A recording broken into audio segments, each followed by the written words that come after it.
Hello, I'm Aaron Lohr, and this is the Endocrine News Podcast.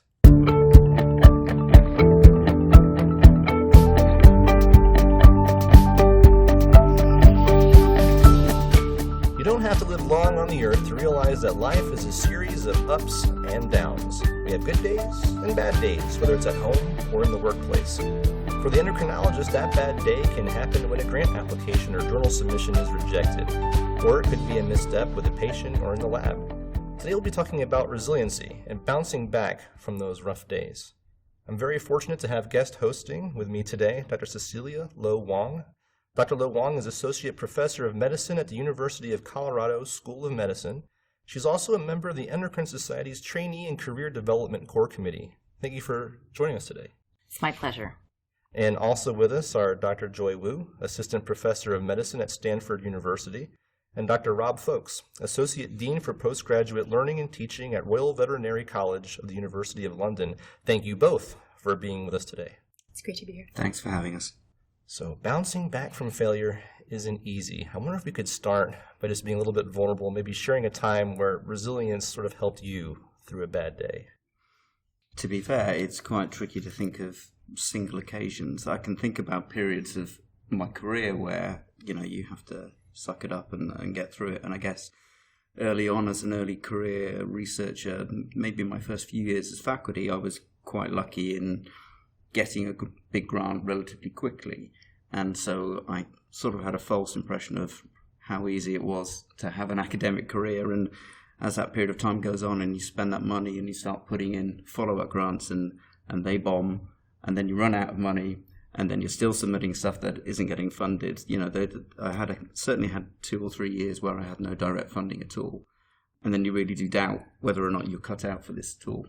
And really it was just reaching out to people around me, going back to mentors in particular, having them reassure me that it was something I could still continue to do, and actually taking advantage of the opportunities to collaborate with people to try and get your career back on track. And as soon as I started writing with other people, I got more money again. And that was one thing which certainly made me realize that this is what the career is going to be like. It will be ups and downs. But if you're down at the moment, there will always be an up at some stage. I think for me, it's definitely staying in academics, which I've done for a while, is persisting through rejection and failure and things like that. So early on, I was also lucky enough to get my first few grants that I wrote for. And what I didn't realize is that once you have the money, it doesn't necessarily mean that anything's going to start working. And so I had problems with human resources and trying to hire and getting things started, getting all the work done, in addition to the things I had to do as my clinical work. And so there was probably about a year and a half where I didn't feel productive enough in the lab. And so I think that what ended up happening is, I had to learn how to ask for help, and then get some tips from mentors and colleagues to try to figure out how to get through that. But I stayed in it for a very long time. I would echo the comments of Cecilia and Rob that in academics there is a lot of rejection, and I think all of us have struggled to get grant funding at various times in our careers. And I remember, early on when you're writing grants as a junior faculty after the postdoc years, you can see that you're improving. And particularly disappointing was one grant that I thought I had dotted all the I's and crossed all the T's. I had collaborators, I'd had people reviewed, I'd done all the right things, and it was not discussed. And that was really a devastating feeling. But I think to be able to sort of pick yourself up and take another look at what can be improved, take more classes in grant writing, get more collaborators on board, and really just keep trying and be persistent. So I'd like to ask both of you a question. So what factors do you think differentiate someone who's able to bounce back after failure and someone who doesn't? I think that's a really tricky question. And I think we're a somewhat skewed audience. I mean, all the people who are with us at this conference, for example, have shown resilience reaching the stage in the careers that they're at, whether they're early career researchers, whether they're very established clinicians or research scientists. Persistence clearly is one thing. The ability to tell yourself that you always have another opportunity. And for most of us, certainly basic scientists, we do have another opportunity. The stakes are occasionally high, but they're not as high as, making clinical errors, for example. So for basic scientists, it's a case of regrouping, taking a deep breath, trying to be as objective as possible about the criticism that you receive, because pretty much you are criticized on a day-to-day basis, whether it's student feedback, whether it's, grant submissions, whether it's people commenting on drafts of your manuscripts that you've submitted, and trying not to take things personally, because a lot of the time when you are rejected, it's not a personal decision. And that's something that's actually very hard to take early on in your career, and detaching the personal element of criticism took me a very long time. I still get upset, I still get angry, but I can now come back to the rejection a few days later and realize that there are positives to be seen in some of the comments that you get back in these situations. I think Rob has said it well. I think not taking the comments personally is, I would say, a very important factor. And allowing yourself the time to feel a little disappointed, a day or two, to sort of accept that, and then to take out the comments again and look at them and really be honest with yourself. I mean, reviewers really are usually trying to help you, not just to beat you down. And so to be able to look at the comments and say, okay, what was it here that maybe I could have explained better? What are the points that they're making that could actually make this a better manuscript or grant submission? And I think, again, persistence is key. I mean, I can, if you don't mind me adding one more thing. I mean, I work alongside a lot of clinicians now in the vet school. And one thing I don't think we do very often as basic scientists is reflect on failure or difficulties in an open way. So I know, for example, my colleagues who run busy soft tissue surgery firms, every single week they have a meeting which is purely about difficult cases that week, where decisions were hard to make, where things didn't go the way that they thought that they would, and just to share openly about how they would approach that situation again. It's not the same scale, but things go wrong in the lab every week, pretty much every day as well, and that's actually where we probably learn more than when everything just goes right. So I think as basic scientists, we need to be a bit more open about the failures, the difficulties, and just accept that is part of how you progress.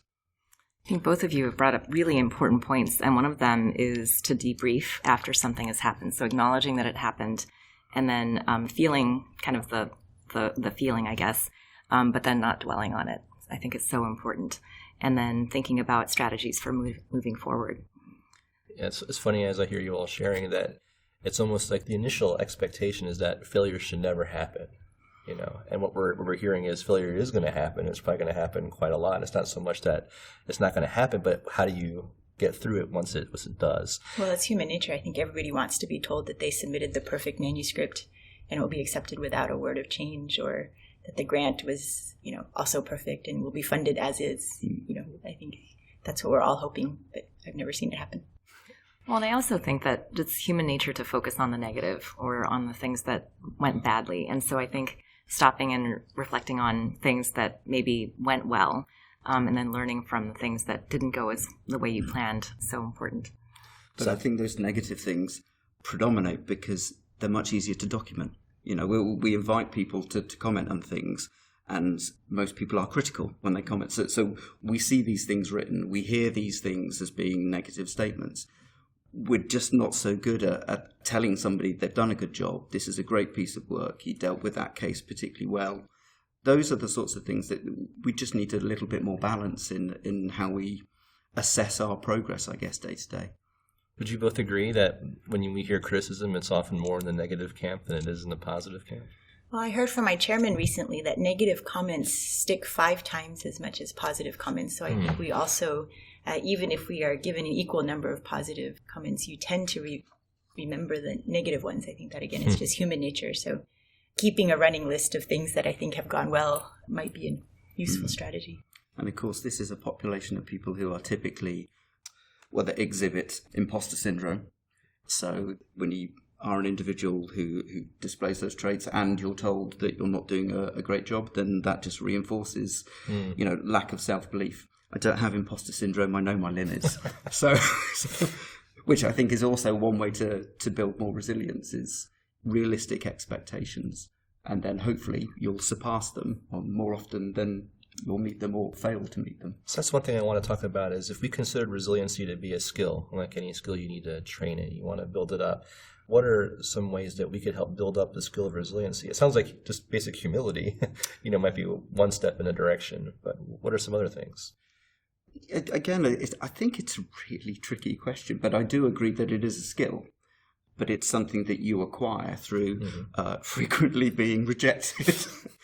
And I'm not so sure that I have magic bullet answers for that. What I do know is that we are far more aware that resilience is something that we feel is lacking in general in society. For those of us who are teaching, college students, every other week there's something coming through saying we need to be helping these students better. We're failing them. They're not receiving the resiliency skills. And then you think, why are they less resilient now compared to what it was like 20, 30 years ago when, some of us were at college?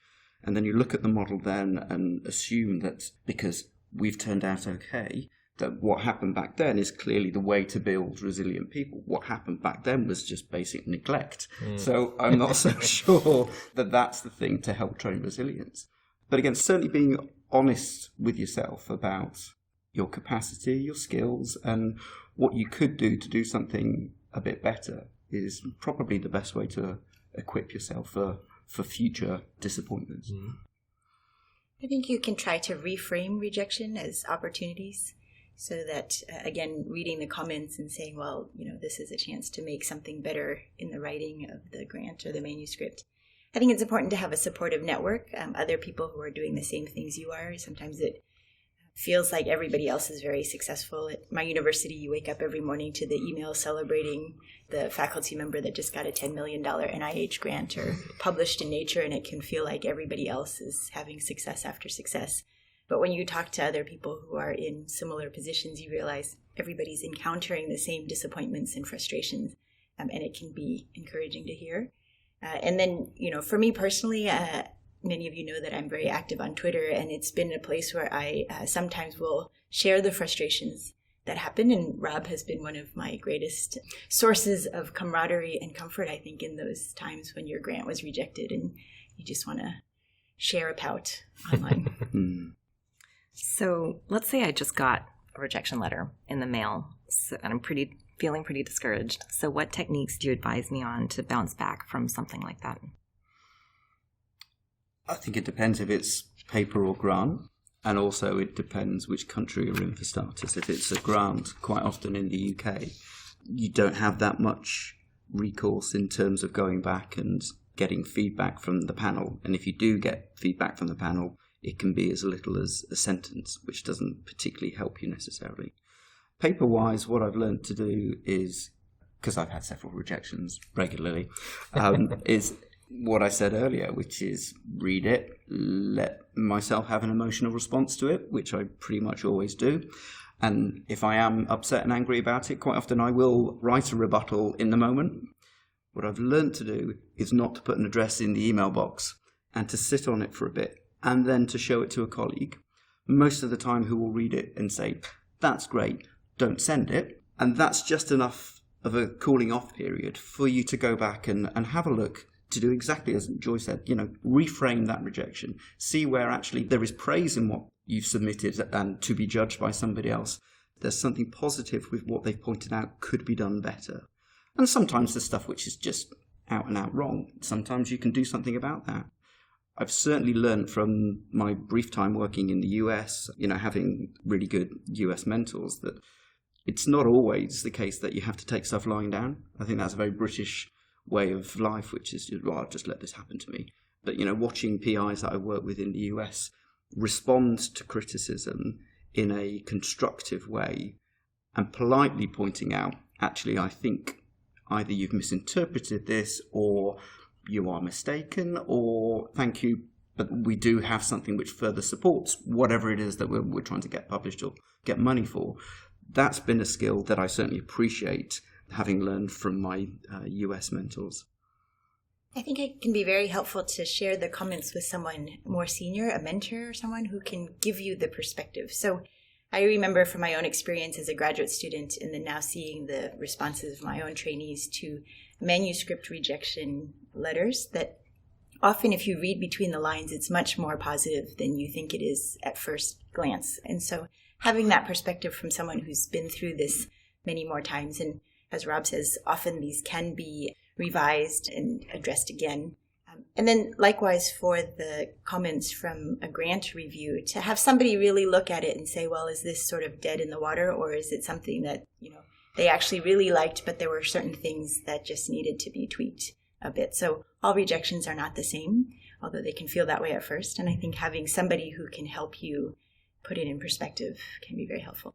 Those are such important points. Did you have something else? I'm just remembering something. I'm old enough to remember submitting paper manuscripts to journals, and I think this is a salient point about the impetuosity of youth. Just take some time. I submitted something to endocrinology. It took a little bit longer to get reviewed and comments back in those days. I got the letter that came through the post. I opened it. I read about the first 2 lines of the letter, assumed it was rejected, ditched it, started work in terms of revising a manuscript and sending it somewhere else. I went back to that rejection letter probably 3 or 4 months later, after I'd already submitted it to a lesser journal, to realise it hadn't been rejected at all. They just weren't accepting it in its current format. And it just goes to show that you really do need to have a cooling off period to look at exactly what it is that they're saying. Yeah, I completely agree. When would you reach out to a program officer about a grant? When's the right time? Is there a certain situation? I think ideally you reach out to the program officer before you even submit it. And keep in mind that your program officer is actually your friend. I know that it's easy to think that everybody is judging you and there to criticize, but the program officers really want to build a portfolio of successful researchers in their field. And so the best way to approach grant writing is actually to be in touch with them long before you're ready to submit, to run by your ideas, ideally a draft of the aims. And they can not only tell you if it's appropriate for their institute or not study section, probably institute, but that they can give you guidance on how to craft the aims to be most likely to be successful. So, of course, the system is really quite different in the UK. Again, I agree with Joy that reaching out to funders before you even start writing necessarily, just floating ideas, I think can be very useful. If you're going for personal awards, I think it's invaluable to actually pop down to the welcome trust, go to the BBSRC, to the MRC and say, look, this is the stage in my career that I'm at. What are my chances? What's the most appropriate thing for me to be applying for? It's not in their interest to give you false hope. I've always found them to be very encouraging and constructive with what they say. In terms of internal mechanisms that you'd hope people had available to them at the places that they work. I mean, going again to peers and mentors who have had success with a particular funder, showing them your draft grant proposals, running mock study sections. We don't really do study sections in the UK, but we're creating our own sort of grant clinics. That's been really useful for me in particular. There will always be somebody who will spend some time with you to help improve your grant ideas, certainly. I should add that at least in the NIH applications, your program officer can be very helpful also in giving you feedback to the discussion. They sit in on the study sections and they can often give you a flavor for the discussion that may not come across in the written comments that come back to you. So we're almost out of time, but I wanted to ask if you had any last words of wisdom for that listener who's listening right now and is maybe in the middle of that bad day. I'll steal a line from a classic American novel, which is tomorrow is another day. I thought you were going to sing from Annie. Would you mind?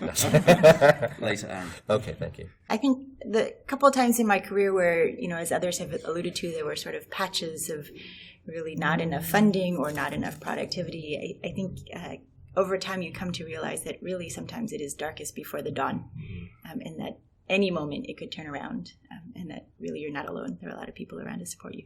It's good to remember that you're not alone. Thank you both to Dr. Joy Liu and Rob Folks for joining us today. And also I want to give a big thank you to our guest host, Dr. Cecilia Lo Wong. Thank you for all being here. It's good to be here. Thanks. That's all for this episode. Thank you for listening to the Endocrine News Podcast. To learn more, visit www.endocrine.org/podcast. There you can find this episode and some helpful links. You can subscribe to Endocrine News podcasts on iTunes or wherever you get your podcasts. Be sure to leave a review on iTunes. And if there's a topic you'd like to see us cover on the podcast, let us know by emailing us at podcast@endocrine.org. Thanks again for listening.